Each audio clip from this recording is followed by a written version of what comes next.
आज हम बीए भाग प्रथम जयनारायण व्यास विश्वविद्यालय के द्वितीय प्रश्न पत्र व्यष्टि अर्थशास्त्र के प्रथम टॉपिक आर्थिक समस्या के बारे में चर्चा करेंगे।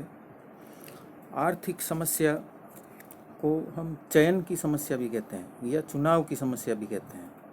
इस चुनाव की समस्या के अंतर्गत हमें कुछ बातों को समझना होगा, जैसे आवश्यकताएं। मनुष्य की आवश्यकताएं अनंत होती है तथा इन्हें संतुष्ट करने के लिए हमारे पास जो साधन उपलब्ध होते हैं वो सीमित होते हैं। इन साधनों को कई प्रकार से प्रयोग में लिया जा सकता है तथा इन साधनों के वैकल्पिक प्रयोग भी होते हैं। वैकल्पिक प्रयोग का अर्थ है कि जैसे बिजली है, बिजली से हम पंखा भी चलाते हैं, हम हीटर भी चलाते हैं, हम एसी भी चलाते हैं। तो इस प्रकार से एक साधन के एक से ज़्यादा उपयोग होते हैं, यानी उनके वैकल्पिक उपयोग होते हैं। एक उपभोक्ता अपने पास उपलब्ध इन सीमित साधनों को अनंत आवश्यकताओं पर इस प्रकार से खर्च करने का प्रयास करता है कि उसे अधिकतम संतुष्टि प्राप्त हो सके। इस उद्देश्य के लिए उसे विभिन्न आवश्यकताओं के बीच चुनाव करना होता है। चुनाव यानी अब उसे चुनना पड़ेगा कि उसे अपने जो सीमित साधन है वो कहाँ खर्च करने हैं। जैसे हम मान लेते हैं कि वर्तमान परिस्थितियों में जब कोविड-19 चल रहा है, तो ऐसी स्थिति में राज्य सरकार के पास अस्पताल सीमित मात्रा में है, डॉक्टर सीमित मात्रा में, तथा इस महामारी से निपटना ही हमारी प्रथम आवश्यकता है। तो इसके लिए मेडिकल स्टाफ और जो हॉस्पिटल हैं जो सीमित साधनों में है, तो उन सभी सीमित साधनों को इस बीमारी से निपटने के लिए लगा दिया गया है और दूसरी जो ओपीडी वगैरह है उनको कम कर दिया गया है या बंद कर दिया गया है, तथा अस्पतालों को एक पारी में कर दिया गया है ताकि दिन भर कोविड-19 से संबंधित संक्रमित लोगों का इलाज संभव हो सके। तो इस प्रकार हम स्पष्ट होता है कि सीमित संसाधनों का उपयोग किस प्रकार किया जाता है, तथा हमें ये भी देखना होता है कि इन आवश्यकताओं में से हमें चुनाव करना होगा। हमारी आवश्यकताएं अनंत है, हमें उनमें से कुछ आवश्यकताओं का चुनाव करना होता है जिनसे हम संतुष्ट हो सकें। इसी प्रकार एक मनुष्य की आर्थिक जो समस्या है वो है कि अनंत आवश्यकताओं में से तीव्रतम आवश्यकता का चुनाव कर उसे सीमित साधनों द्वारा संतुष्ट करना। जो हमारी तीव्र आवश्यकता है यानी जिसकी हमें पहले जरूरत है उसे हमें पहले पूरा करना होगा। इसी प्रकार एक अर्थव्यवस्था के लिए ये संभव नहीं है कि वह अपने प्रत्येक नागरिक की सभी आवश्यकताओं का उत्पादन कर सके, क्योंकि साधन सीमित हैं और सीमित साधनों के कारण सभी आवश्यकताओं का उत्पादन नहीं किया जा सकता है। इसलिए प्रत्येक अर्थव्यवस्था को ये चुनाव करना होता है कि वैकल्पिक प्रयोग वाले साधनों का किस प्रकार से कुशलतापूर्वक उपयोग किया जाए। सीमित साधनों को असीमित आवश्यकताओं में आवंटन करने की समस्या को ही आर्थिक समस्या कहा जाता है। आर्थिक समस्या मुख्य रूप से चुनाव या चयन की समस्या है तथा इसका संबंध केवल वर्तमान साधनों के वितरण से नहीं है, बल्कि भविष्य में साधनों के विकास एवं उनके वितरण से भी होता है। अब आइए देखते हैं कि हम इसके एक परिभाषा ए रॉबर्ट ने दी है कि आर्थिक समस्या वह समस्या है जिसका संबंध चुनाव की इस आवश्यकता से है कि क्या, कैसे एवं किसके लिए उत्पादन करना है तथा आर्थिक प्रगति कैसे प्राप्त करनी है।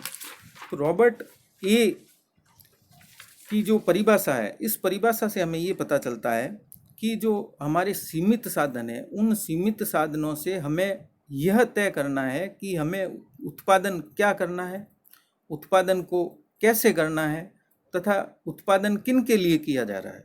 तो ये चयन की प्रमुख समस्या है। इसके बाद आते हैं हम कि आर्थिक समस्या उत्पन्न होने के कारण। ये जो आर्थिक समस्या है ये किन किन कारणों से उत्पन्न होती है। सबसे पहले है कि हमारी आवश्यकताएं असीमित है। मैं पूर्व में भी बता चुका हूँ कि अनंत आवश्यकताएं होती है और उसी में से हमें चुनाव करना होता है। मनुष्य की सभी आवश्यकताओं को संतुष्ट नहीं किया जा सकता।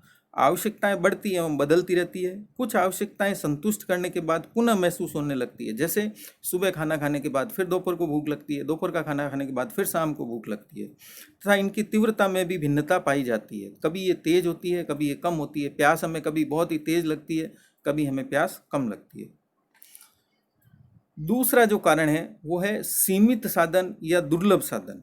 प्रत्येक अर्थव्यवस्था में भूमि, पूंजी और श्रम तथा अन्य प्राकृतिक साधनों की पूर्ति उनकी मांग की तुलना से कम होती है। साधनों की सीमितता की समस्या आर्थिक दृष्टि से संपन्न राष्ट्रों में कम तथा विकासशील राष्ट्रों में अत्यंत गंभीर होती है। जो साधन है हमारे पास, चाहे वो श्रम है, चाहे भूमि है, चाहे पूंजी है, वो सभी हमारे पास एक सीमित मात्रा में होते हैं और हमें उन्हीं से उत्पादन करना होता है। साधनों का वैकल्पिक प्रयोग। साधन सीमित मात्रा में होने के साथ ही उनका वैकल्पिक प्रयोग होना भी आर्थिक समस्याओं के उत्पन्न होने का मुख्य कारण है। वैकल्पिक प्रयोग का एक और मैं आपको उदाहरण देता हूँ। जैसे मान लीजिए एक मजदूर है, वो दो जगह काम करता है। वो फैक्ट्री में भी काम कर सकता है और भवन निर्माण में भी काम कर सकता है, लेकिन एक समय में वो एक ही जगह काम कर सकता है। अगर हम उसे फैक्ट्री में काम करवाते हैं तो फिर भवन निर्माण के कार्य को वो नहीं कर पाएगा, तथा उसे अगर हम भवन निर्माण का कार्य करवाते हैं तो फिर वो फैक्ट्री में काम नहीं करवा पाएगा। क्योंकि जब किसी साधन का हम एक विकल्प के रूप में प्रयोग करते हैं तो उसे दूसरे विकल्प का त्याग करना पड़ता है। यदि किसी साधन का केवल एक ही उपयोग होता तो चुनाव की समस्या उत्पन्न ही नहीं होती। नेक्स्ट है आवश्यकताओं की तीव्रता में भिन्नता। कुछ आवश्यकताएं अत्यंत महत्वपूर्ण होती है जिन्हें पहले संतुष्ट करना होता है, जबकि कुछ आवश्यकताओं को स्थगित किया जा सकता है। इसी कारण समस्या उत्पन्न होती है कि किस आवश्यकताओं को पहले संतुष्ट किया जाए और किसे बाद में। यानी जो महत्वपूर्ण आवश्यकता है उसे हमें पहले संतुष्ट करना होगा। जैसे भोजन की आवश्यकता है तो, या पानी की आवश्यकता है, ये आवश्यकताएं महत्वपूर्ण होती है, इन्हें हमें पहले पूर्ण करना होगा। गाड़ी की आवश्यकता को टाला जा सकता है, कुछ दिनों के लिए आगे ले जाया जा सकता है। नेक्स्ट है फिर साधनों का मितव्ययी उपयोग। जो साधन है उसे हम किस प्रकार से खर्च करें। साधनों की सीमितता तथा आवश्यकताओं की असीमितता के कारण ही मितव्ययता की आवश्यकता उत्पन्न होती है। सीमित साधनों के मितव्ययी उपयोग के द्वारा अधिकतम संतुष्टि प्राप्त की जा सकती है। अगर हम इन कम साधनों का या सीमित साधनों का अच्छी तरह से उपयोग करें तो ऐसी स्थिति में हम उनसे ज़्यादा संतुष्टि प्राप्त कर सकते हैं। नेक्स्ट है विवेकपूर्ण चयन।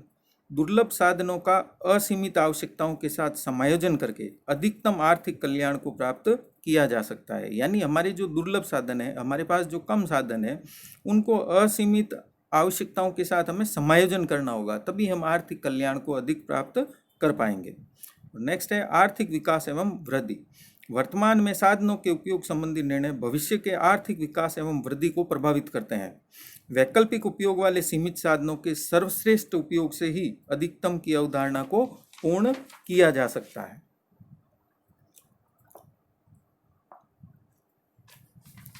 फिर आप देखिए उत्पादन संभावना वक्र या प्रोडक्शन पॉसिबिलिटी कर्व, जिसे हम संक्षेप में पीपीसी कहते हैं।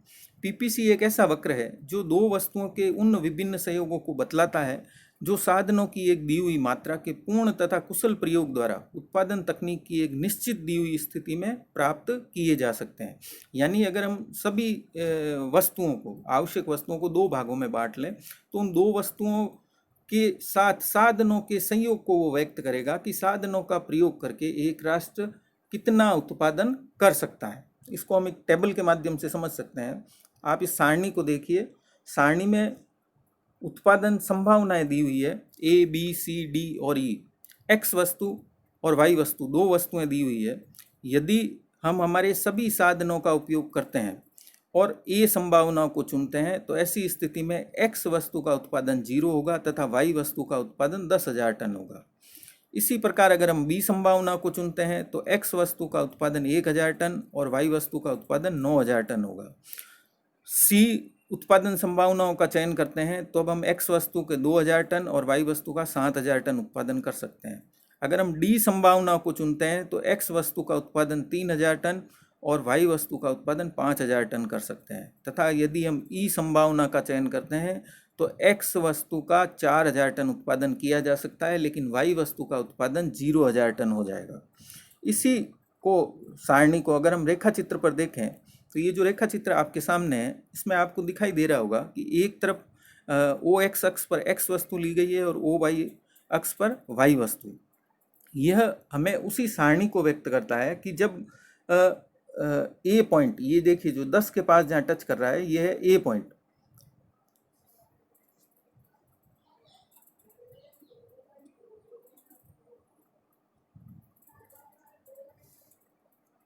ए पॉइंट यानी जो 10 के पास का जो पॉइंट है वो हमें ये बता रहा है